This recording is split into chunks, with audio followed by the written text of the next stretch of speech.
ao positivismo estrito ou pleno. Esse aqui é que é o problema. Importa a forma da norma jurídica, não importa o conteúdo.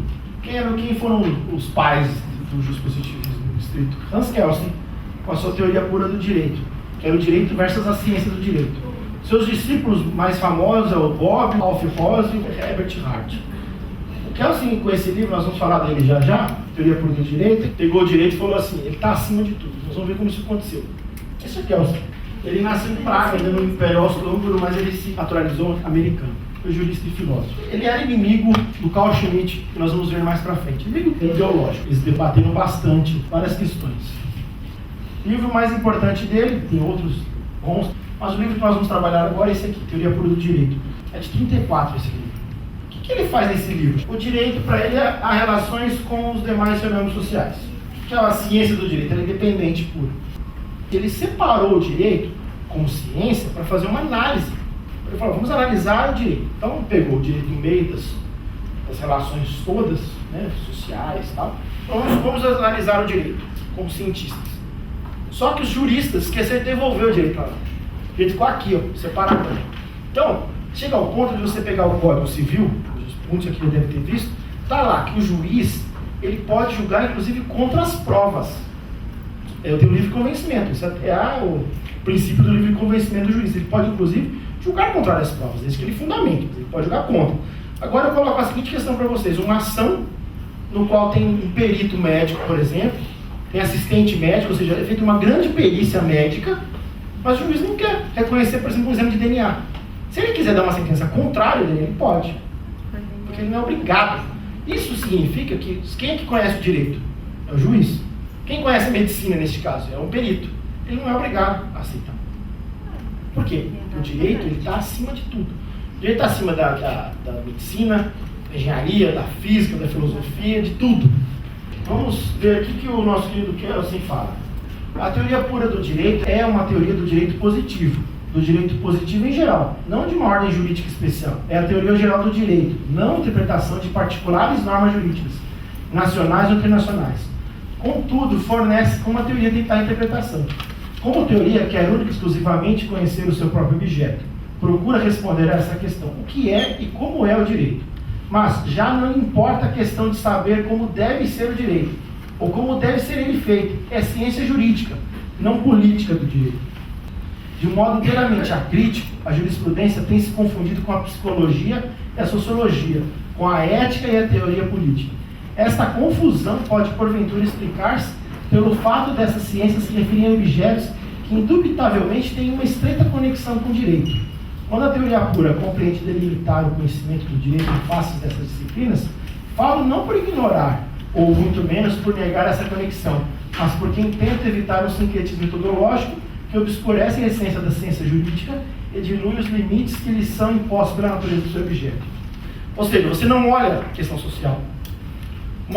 Se alguém conseguir me mostrar uma fazenda que tenha sido desapropriada por trabalho escravo, uma fazenda, né, que tenha sido desapropriada por não ser usada, aquele terreno lá abandonado, não ter sido utilizado pela função social da propriedade, que está na Constituição, que é dever, né, a utilização social da propriedade. Não tem, no Brasil não tem, está lá na lei só. Essa é um tipo de lei que tem, mas não pegou. Isso não é olhado pelo judiciário. Não. Tem, no Ministério do Trabalho, se você entrar no site do Ministério do Trabalho, tem uma lista com mais de 400 empresas que os fiscais pegaram e trabalho escravo. Você não pensa que não são os rincões, não. Tem 10 no estado de São Paulo. Você acha que dessas 10, 4 a cidade de São Paulo. Trabalho escravo. Você tem coreanos escravizando bolivianos no Bom Retiro. Mas não sou brasileiro, não tenho nada a ver com isso. Onde eles estão? As pessoas esquecem esse tipo de coisa. Então, esse tipo de interpretação, que o direito não pode usar nem olhar para o lado, tem que olhar para a lei. Eu já cheguei a ler acórdãos onde a discussão de interpretação está na vírgula. Não, porque o legislador, ele não colocou ponto e vírgula, ele colocou vírgula. Você já deve ter visto alguma vez na vida um tipo de discussão dessa. Eles não estão olhando lá para o caso concreto que está acontecendo, como é que faz para a gente resolver aquela questão? Não. Se o legislador colocou ponto e vírgula, no lugar da ponto e vírgula, sei lá, era opção, não era os dois juntos, era um ou, não era um e. Gente, não importa se era ponto e vírgula, se agora virou. O direito está se socorrendo da gramática, né?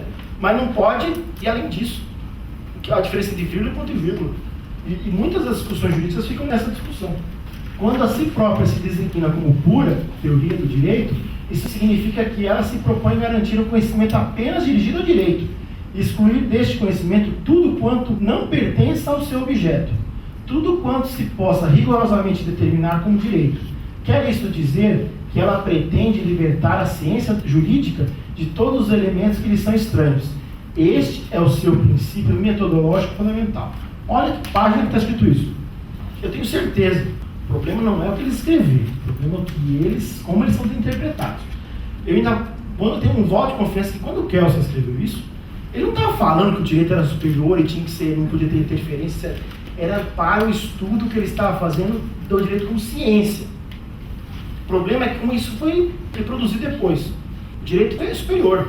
Não há análise fria do caso, mas só da lei. Aí volta para aquela expressão latina de dura lex et lex. A lei é dura, mas é a lei. Engula. Tá? Essa é a essência do estrito. Outro expoente do justpositivismo estrito é o Bobbio. Muita gente gosta do Bobbio. Na parte que ele fala de direito, ele segue a cartilha do Kelsen. Quando falavam para o Bobbio, mas você tem que olhar a sociedade. Não dá para ficar só na letra fria da lei, não. A lei é essa, temos que aplicar a lei. Se você quiser que mude isso, a sociedade que se estruture, entre em contato com os seus deputados, propõe uma alteração da lei e muda isso. O que o Bobbio ensina no meu humilde entendimento? Para poder sobreviver a ser um justpositivista estrito, o que ele fez? Na maturidade, ou seja, mais para frente da sua obra, ele parte para a política. Então, várias obras políticas do Bobbio, tem dicionário de política, teoria geral da política, era dos direitos, vários livros dele, onde ele fala exatamente sobre isso. Não se deve interpretar a lei fora dela, mas pode-se mudá-la. Então, por exemplo, como seria o pensamento do Bobbio com relação à união homoafetiva? Não pode o STF reconhecer isso via jurisprudência. O que o STF tem que fazer? Nada. Os grupos de direitos dos homossexuais têm que fazer pressão junto ao Congresso, o lobby, se não que vocês quiserem dar, para mudar a emenda constitucional, mudando a definição de família, reconhecendo a unidade familiar como sendo feita, por exemplo, entre 2 homens e 2 mulheres, que aí então, a partir de então, vai estar certo. Eu quero dizer uma coisa para vocês. Até o dia 12 de maio de 1888, os justpositivistas estritos eram contra a abolição. Por quê? Porque era lei. A lei dizia que era escravo. No dia 14 de maio de 1968, já tinha vários justpositivistas estritos fazendo livro comentando a nova lei áurea. Primeiro, porque agora pode escravo? Não, agora pode mais. Então agora não pode mais. Isso, é assim, não tem o mínimo compromisso de olhar que aquilo ali é ou não justo, é ou não ideal para a sociedade. Se é estrito, até hoje, que dia que é hoje? Dia 12 de maio. O que a lei diz? A lei diz que você pode ter escravo. Então, escravo. Os abolicionistas, eles ficavam loucos com os estritos, porque no dia seguinte à abolição da escravidão, todos eles estavam falando que era favoráveis ao fim da escravidão. Isso é uma menor consciência. Isso é o justpositivista estrito. Porque ele mudou. Não mudou a realidade, mudou a lei.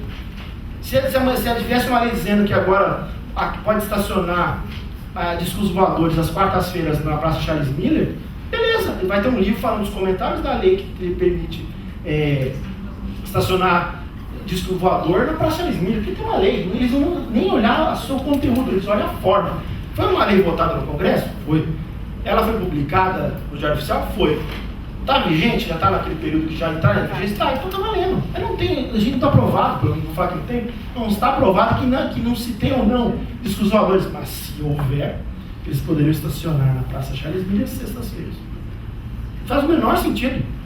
Vocês já ouviram esse tipo de... Aqui eu estou carregando as tintas para mostrar o quão absurda a situação. Mas vocês já se prepararam quando tiverem que ler alguma decisão ou os advogados pediram uma pesquisa. Eu quero jurisprudência em tal sentido, mas... E você acaba encontrando, você fala, meu Deus, porque você acaba lendo aquela aberração, né? É aquela linear interpretação da lei. Não é que nem interpretar, isso para mim é leitura. Interpretar é você, né? Olhar outras fontes, fazer isso. Se eu interpretar alguma coisa, se eu ler lá, o azul é uma cor, eu fui lá para vocês, eu vou interpretar essa frase. Ó. O azul é cor. Isso é interpretação? Isso é leitura. E o que os positivistas estritos fazem é leitura. Eles não interpretam nada. Livros do nosso amigo importante aqui. Teoria da ciência jurídica, teoria da norma jurídica, o positivismo jurídico e essa teoria geral da política, que é de 99, aqui na verdade são vários textos dele. Livros muito importantes. Os livros políticos do Hobbes são sensacionais, porque lá ele tipo, compensa esse lado dele. Então, ele, assim, faz sentido ele ser assim, porque se ele entende que ali não pode ser interpretada ao bel prazer, a forma correta de você mudar a realidade da lei é via política. Você faz novas leis. Porque pode, foi tão fácil fazer uma, por que você não faz a segunda ou terceira? Só que a gente sabe que não é tão fácil. O direito ele não acompanha a velocidade da sociedade. Essa aqui é a definição de direito no dicionário de política do Código. O direito como ordenamento normativo coativo. Entre os múltiplos significados da palavra direito, o mais estritamente ligado à teoria do Estado ou da política é o do direito, como ordenamento normativo. Esse significado ocorre em expressões como direito positivo italiano e abrange um conjunto de normas de conduta e de organização, constituindo uma unidade e tendo por conteúdo a regulamentação das relações fundamentais para a convivência e sobrevivência do grupo social, tais como relações familiares, as relações econômicas, as relações superiores de poder, também chamadas de relações políticas. E ainda, a regulamentação dos modos e das formas através das quais o grupo social reage à violação das normas de primeiro grau ou à institucionalização da sanção. Essas normas têm como escopo mínimo o impedimento de ações que possam levar à destruição da sociedade, a solução dos conflitos que a ameaçam e que tornariam impossível a própria sobrevivência do grupo, se não fossem resolvidos, tendo também como objetivo a consecução e a manutenção da ordem e da paz social. A desculpa que os estritos dão, de que não pode ficar assim a coisa ao meu prazer, temos que seguir a lei, é que se você deixar a coisa aberta, qualquer um interprete o que quiser, vai virar bagunça, né? Daqui a pouco, não reconhecendo, sei lá, Deus o quê, né? E vai acabar a paz social, a ordem, vai ser o caos. Né? Eles quase falam da também, como os Estados Unidos, da Tina Turner vendendo gasolina. Então, eles pintam um cenário que, se você não respeitar a lei, ela vai ser, né, destrinchada, vai ser o caos, prédios pegando fogo, as pessoas dentro da sua casa. Acontece isso. Eu mostrei para vocês agora há pouco o eclético, acontece isso. No Rio Grande do Sul, vocês têm notícia de que o pessoal lá é na bala, as coisas que são. Pelo contrário. Né? Então, isso não é verdade. Esse discurso do medo, voltamos ao Hobbes, né? O senhor Leviatã, o medo é a maior indústria que existe do medo. Põe medo em você em todos os aspectos. Esse aqui é um medo vendido pelos estritos. Se a gente ficar interpretando ali assim, é o prazer de quem a lê, daqui a pouco você está lendo lá que cor é azul, você vai falar assim, que água é cor, que farinha é cor. Pera, não chega a esse nível, você tem limites, né, para as interpretações.